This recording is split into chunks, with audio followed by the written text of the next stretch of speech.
The night before my medical school interview, I opened my wardrobe and found my only formal blazer completely ruined. Someone had poured bleach all over it. The white patches were spread across the chest and sleeves like acid burns. My name is Cassandra Ryan, and this is the story of how my mother and sister tried to destroy my future and how I used the very thing they ruined to take back everything they stole from me. I was 22 years old at the time. After my father's sudden death 2 years ago, our family's financial condition had collapsed. My mother and younger sister quickly adapted to the new reality by spending whatever little money was left on themselves, while I was left to figure things out on my own. That night, when I saw my blazer, I already knew who had done it. I walked into the living room where my mother and sister were sitting. My sister, Emily, was scrolling through her phone while my mother was watching TV. "Who did this to my blazer?" I asked, holding it up. My sister didn't even look up. My mother slowly turned her head, looked at the blazer, and then at me. "Stop making a scene, Cassandra," she said coldly. "It's just a jacket. You can wear something else tomorrow." "This was my only formal blazer," I replied, trying to keep my voice steady. "I have my medical school interview in the morning. You know how important this is." My mother let out a tired sigh, as if I was the one being difficult. "Emily needed space in the wardrobe. She must have accidentally spilled something. These things happen. You're always so dramatic about everything."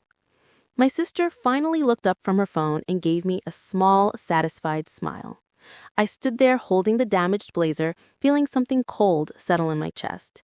They didn't even bother denying it properly. They simply didn't care. I didn't argue further. I went back to my room, closed the door, and sat on the bed.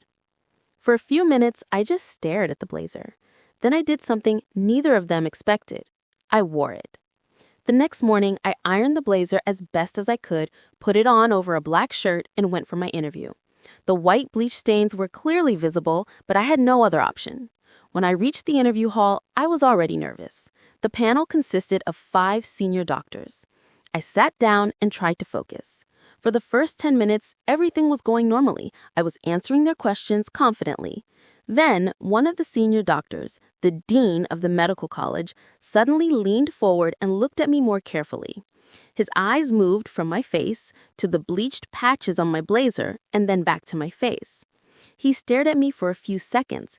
Then he asked in a low voice, "Wait, you're her?" The entire panel went silent. I looked at him, confused. "Excuse me, sir?" I asked.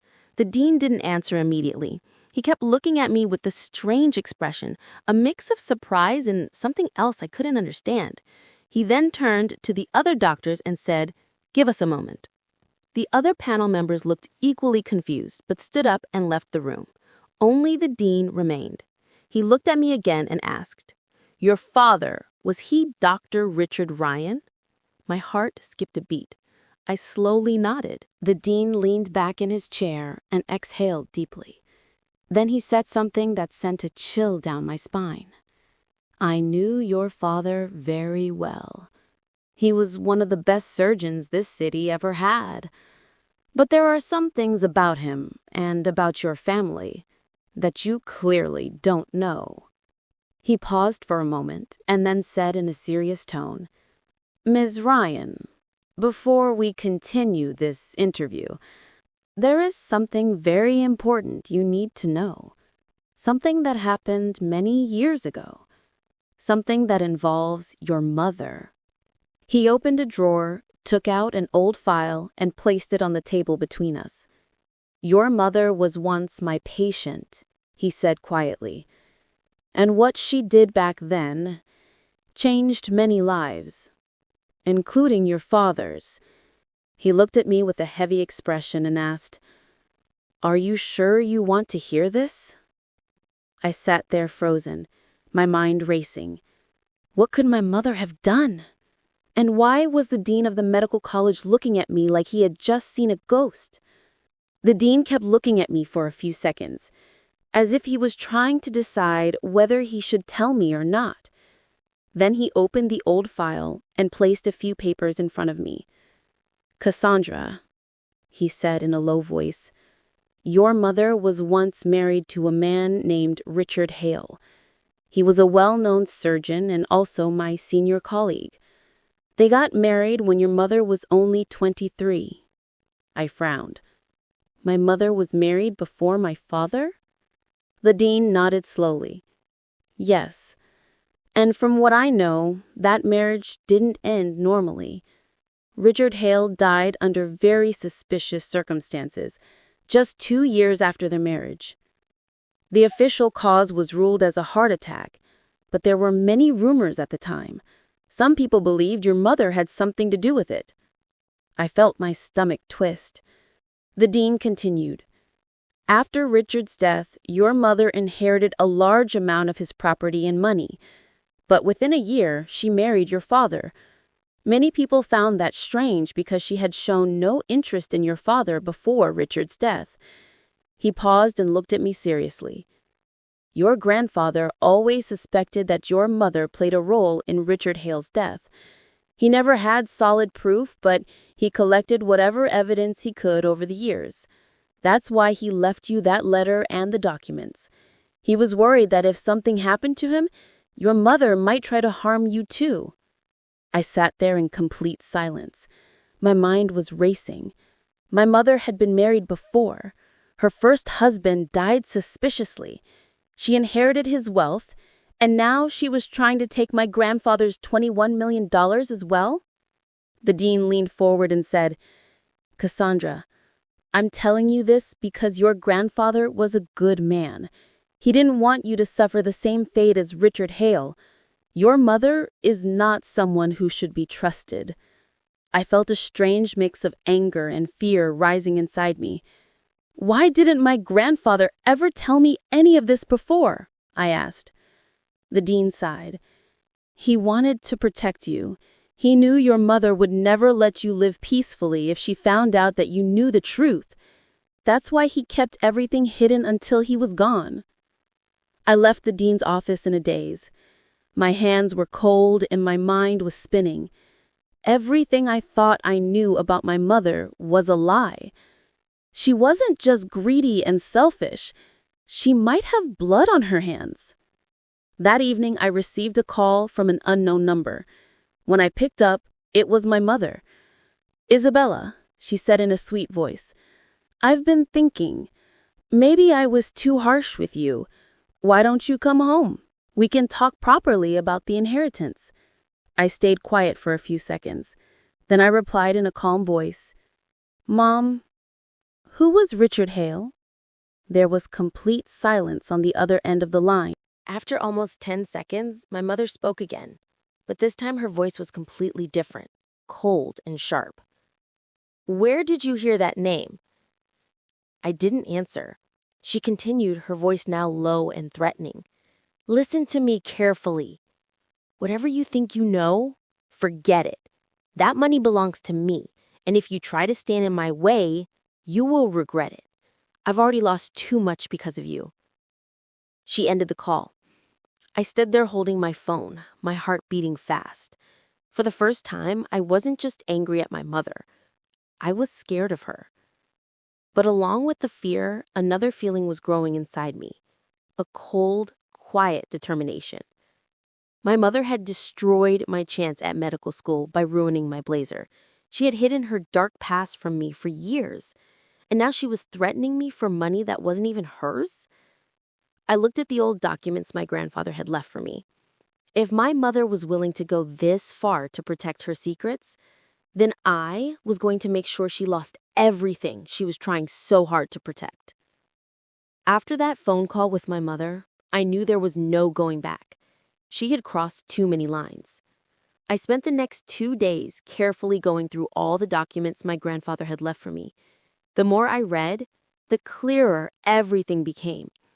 My mother had not only been involved in her first husband's suspicious death, but she had also forged documents to transfer his property and money into her name. My grandfather had collected solid evidence over the years, but he never used it because he wanted to protect me. Now, it was my turn to use it. I met with a lawyer and showed him everything. After reviewing the documents, he looked at me seriously and said, Cassandra, This is very strong evidence. Your mother could face serious legal consequences if we take this forward, including charges related to fraud and her involvement in her first husband's death. I didn't hesitate. Do it, I said. I'm done staying quiet. We filed a formal complaint with all the evidence. Along with that, I also legally secured whatever assets and money my grandfather had left in my name, so my mother couldn't touch them. My mother completely lost control when she found out. She started calling me nonstop. Sometimes she cried and begged, saying that I was destroying her life. Other times she threatened me, saying that I would regret going against her. I didn't respond to any of her calls or messages. 2 weeks later, the police began investigating her. The evidence was strong. Old bank records, the voice recording, witness statements, and documents that prove she had hidden her first marriage and transferred assets illegally. The news spread quickly in our social circle.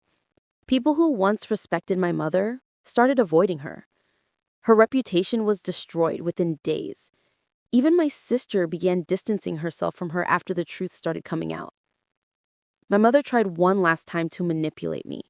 She came to my apartment and stood outside the door, crying. "Cassandra, please, I'm still your mother.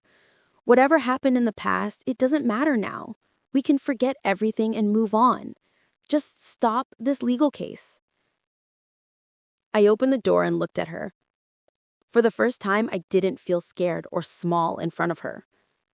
"You should have thought about that before ruining my blazer and destroying my chance at medical school," I said calmly. "You should have thought about that before threatening me and trying to take what Grandpa left for me. I'm not stopping anything." She stared at me with a mix of anger and desperation. "You'll regret this," she said in a low voice. I looked at her without any emotion and replied, "I already regret the years I spent thinking you were just a difficult mother. Now I know the truth." I closed the door. 3 months later, my mother was charged with fraud and for her involvement in hiding information related to her first husband's death. She was ordered to return a large amount of money and property that she had illegally transferred years ago.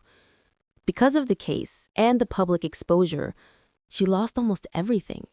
Her social status, her remaining assets, and whatever little respect she had left. My sister also stopped supporting her after the truth came out. Today, I am living a peaceful life. I didn't get into medical school that year, but I later completed my studies through another path and built a stable career. I have the assets my grandfather left for me, and more importantly, I have my peace. Sometimes I think about that night when my sister poured bleach on my blazer and my mother told me to stop making a scene. If they hadn't done that, maybe I would have still been living under their control, trying to please them. But because they did, I finally saw them for who they really were. I didn't just survive what they did to me. I made sure they could never hurt me again.